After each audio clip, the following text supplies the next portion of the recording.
Nuestra Señora del Encuentro con Dios, Canal 27, el canal católico de Arequipa, presenta La Voz del Pastor.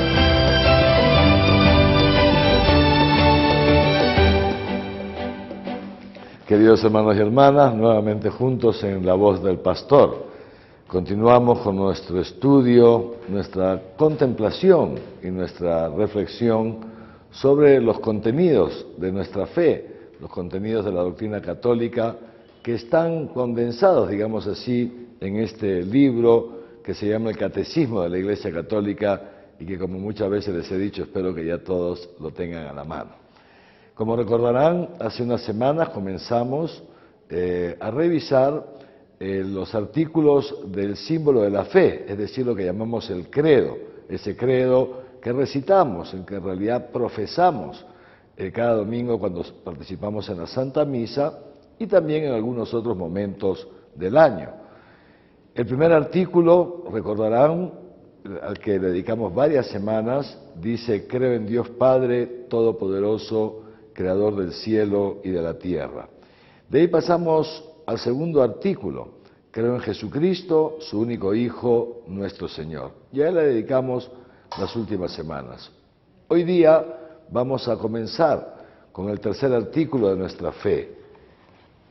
Creo que Jesucristo fue concebido por obra y gracia del Espíritu Santo y se encarnó de María la Virgen. Y para abordar este tercer artículo de nuestra profesión de fe, Jesucristo fue concebido por obra y gracia del Espíritu Santo y se encarnó, se hizo hombre en el seno de la Virgen María.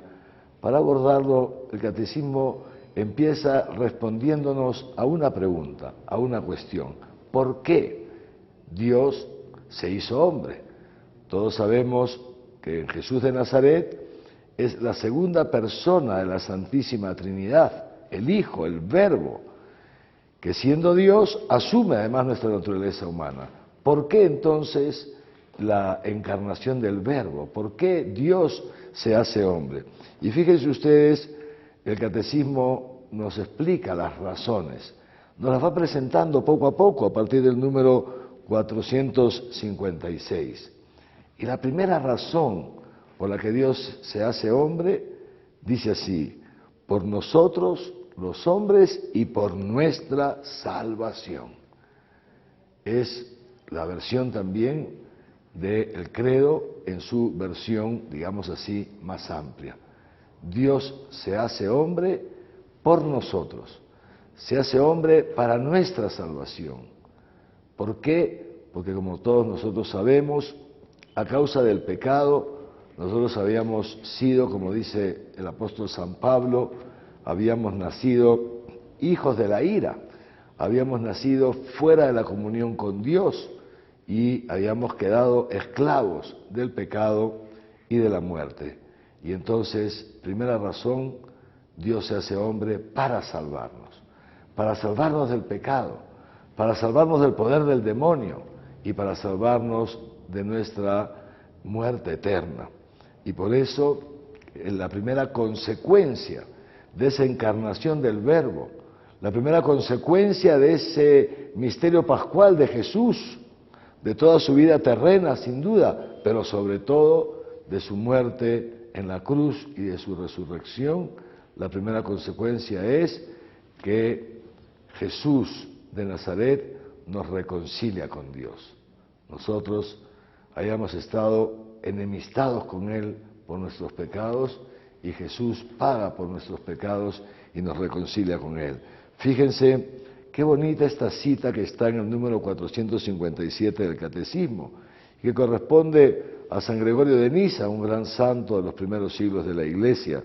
Dice así: nuestra naturaleza enferma exigía ser sanada, desgarrada, ser restablecida, muerta, ser resucitada.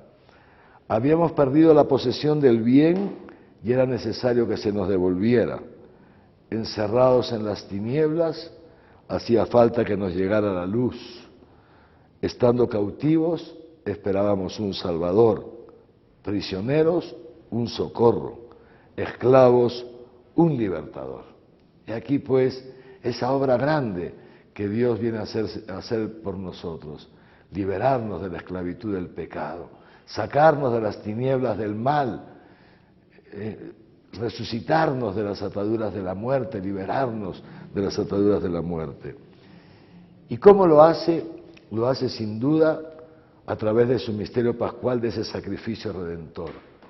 Pero con eso, digamos así, no basta, porque los seres humanos somos tan débiles y tan pobres que necesitamos algo más que el sacrificio. Necesitamos que Jesús, a través de su vida terrena y a través de ese mismo sacrificio, nos revelara algo más que nos ayudara a lo largo de toda nuestra vida, aún en los momentos que Él ya no estuviera entre nosotros, es decir, después de su ascensión al cielo. ¿Y qué es lo que Dios nos revela encarnándose? ¿Qué es lo que Dios nos revela haciéndose hombre en el seno de la Virgen María? ¿Qué es lo que Jesús nos revela cargando con la cruz y subiendo Él a ese Calvario para ser crucificado por nosotros? Nos revela fundamentalmente el amor de Dios. Cuánto ha amado Dios al mundo, cuánto Dios nos ama, como dice el Evangelio. Nadie tiene más amor que el que da la vida por sus amigos. Y esto es lo que ha hecho nuestro Señor Jesucristo por nosotros, ha dado la vida por nosotros. Pero también lo dice el Evangelio, tanto amó Dios al mundo que envió a su único Hijo. ¿Para qué? Para que todo el que crea en Él no muera, sino que tenga vida eterna. Por eso el número 458 del Catecismo nos lo dice así: el Verbo, la segunda persona de la Trinidad, se encarnó para que nosotros conociéramos el amor de Dios. Y esto es muy importante, queridos hermanos, porque si nosotros recordábamos lo que veíamos ya hace varias semanas o varios meses, ¿cuál fue la causa del pecado original? ¿En qué consistió, mejor dicho, ese pecado original? ¿Cuál fue la causa de que nuestros primeros padres tuvieran que salir del paraíso terrenal? ¿Y qué es lo que eso ha también ocasionado en cada uno de nosotros? ¿Cuál es, digamos, la causa, aquello que origina, en qué consiste este pecado original y los pecados que también nosotros cometemos? Vamos a retroceder un poquito. En el paraíso, como todos sabemos, Dios pone todo a disposición de Adán y Eva, pero les dice que de ese árbol que está ahí en el centro no vayan a comer, porque si lo comen morirán sin remedio.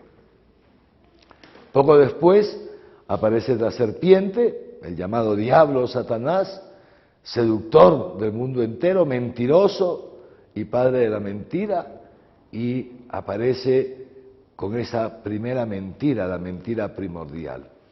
Y le dice a Eva: ¿cómo es posible que Dios no te permita comer de ningún árbol del jardín? Eva, por supuesto, le dice: eso no es así. Dios me permite comer de todos los árboles, menos de este que está en el centro, porque si como de este voy a morir. Dios me ama, Dios no quiere que muera, Dios no quiere que yo me destruya, y por eso me cuida, y me ha dicho que, como un buen padre a sus hijos, me ha dicho que no comamos de este árbol. Y la serpiente suelta ahí esa primera mentira: no es verdad que si comes de este árbol morirás sin remedio. No es verdad. Lo que pasa es que si comes de este árbol serás como Dios, serás como Dios. Y ahí entonces viene, esta es la tentación, y ahora viene el pecado. Eva tiene dos posibilidades: o creer que Dios la ama y que la cuida y que la protege y que por eso le ha dicho que no coma del árbol porque ese árbol está envenenado, o, segunda posibilidad, Dios es un mentiroso y quien me dice la verdad es la serpiente.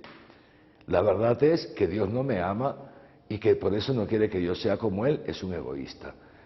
Eva se encuentra en esta disyuntiva. Interesante. Dios me ama y me cuida, o Dios no me ama, es un mentiroso y no quiere que yo sea como Él y me quiere tener esclavizada. Y aquí entonces la opción que hace Eva. Fíjense ustedes, Eva, en lugar de creer en el amor de Dios, duda y le cree a la serpiente, duda de ese amor de Dios y por eso estira la mano para coger ese fruto prohibido. Pues bien, ahora entendemos lo que dice el catecismo. Si el primer pecado del hombre, y de hecho lo que está en la raíz de todo pecado, es dudar del amor que Dios nos tiene, dudar del amor que Dios nos tiene, fíjense ustedes qué bueno es Dios, qué misericordioso es Dios, qué humilde es Dios, que no nos ha abandonado a nuestra duda. Fíjense ustedes, no se ha sentido, digamos así, ofendido por nosotros y nos ha despreciado. Bueno, si no quieres creer en mi amor, fastídiate, organízate tú como tú quieras. Dios no ha obrado así. Dios nos ama tanto que sabiendo Él que creemos tantas veces al engaño de la serpiente cuando las cosas no salen como nosotros queremos, y tantas veces la serpiente nos dice Dios no te ama, no es verdad que Dios sea bueno, y tantas veces nosotros le creemos y por eso cometemos pecados, hacemos las cosas contrarias a aquellas que Dios nos dice. Entonces, para ayudarnos a nuestra fe, para ayudarnos a creer en ese amor, Dios no retiene ávidamente su dignidad y se queda en el cielo, sino que se hace hombre. Es muy bonito el capítulo 2 de la carta a los Filipenses, les recomiendo que lo lean. Dios se hace hombre y, haciéndose hombre, asume el último lugar en la sociedad, toma la condición de esclavo, obedeciendo hasta la muerte, y muere como un delincuente, aquel que nunca cometió pecado, carga con nuestros pecados y pasa por pecador. ¿Para qué? Para que tú y yo, querido hermano y hermana, contemplando a Cristo crucificado, contemplando al Santo de los Santos colgado en la cruz como un delincuente, podamos creer que Dios nos ama. ¿Cuánto me ama Dios? ¿Cuánto te ama Dios? Que no te quiere dejar en tus pecados, que no nos quiere dejar en nuestros pecados. ¿Cuánto nos ama Dios? Que dice, mira cuánto te amo, que yo me entrego a la muerte por ti, que yo pago con mi sangre, con mi vida, pago por tus pecados, que yo, que no he cometido ningún pecado, voy a descender al infierno, en lugar tuyo, para que tú puedas luego irte al cielo. He aquí, entonces, queridos hermanos y hermanas, esta, digamos, finalidad de la encarnación del Verbo. Ponernos de manifiesto, demostrarnos cuánto amor Dios nos tiene. De modo que cada vez que nos sintamos tentados por el demonio, cuando nos acecha una enfermedad, o a lo mejor nos toca pasar por una humillación, o el dinero no nos alcanza para fin de mes, o en fin, estamos pasando por algún sufrimiento y el demonio nos quiera decir Dios no te ama, podamos elevar nuestros ojos, contemplar el crucifijo, y así podremos decirnos a nosotros mismos, ¿cómo no me va a amar Dios si ha sido tan bueno de dar su vida por mí, si ha sido tan bueno de derramar su sangre para el perdón de mis pecados? Pero no solamente eso, el número 460 nos da otra razón más, es decir, otro de los fines por los cuales Jesús se ha hecho hombre. Y lo dice textualmente así: el Verbo se encarnó para hacernos partícipes de la naturaleza divina. Es decir, queridos hermanos y hermanas, fíjense, no solamente Dios ha querido hacerse hombre para perdonar nuestros pecados, no solamente Dios ha querido hacerse hombre para poner de manifiesto, darnos una prueba contundente de su amor, sino que además también ha querido hacerse hombre, ha querido tomar nuestra naturaleza humana para hacernos a nosotros partícipes de su naturaleza divina. Él ha querido compartir nuestra debilidad humana para enriquecernos con su naturaleza divina. Y esta es la finalidad última de la encarnación del Verbo. Que tú y yo, querida hermana, querido hermano, que cada uno de nosotros y que todos nosotros, llegada a la plenitud de los tiempos, el final de los tiempos, mejor dicho, llegado al final de los tiempos, podamos, cuando nos toque partir de este mundo, participar plenamente en esa naturaleza divina. Pero esa participación comienza ya en este mundo. A través del sacramento del bautismo, nosotros hemos recibido ya esa semilla de vida divina. Y está en nosotros, a través de la escucha de la palabra de Dios, a través de la oración, a través de los sacramentos, hacer posible que esa vida divina, que esa naturaleza divina vaya creciendo en nosotros hasta que alcance su plenitud, cuando nos toque pasar de este mundo al Padre. Pensemos pues en esto, démosle gracias a Dios por su amor y su misericordia, estemos contentos con este Dios que es tan bueno con nosotros y pidámosle a Jesús. Y pidámosle también a la Santísima Virgen María que nosotros sepamos alimentar esa vida divina que Él puso en nosotros en nuestro bautismo y que quiere hacer crecer cada día. Que los bendiga Dios Todopoderoso, Padre, Hijo y Espíritu Santo, y que su bendición les acompañe siempre. Amén.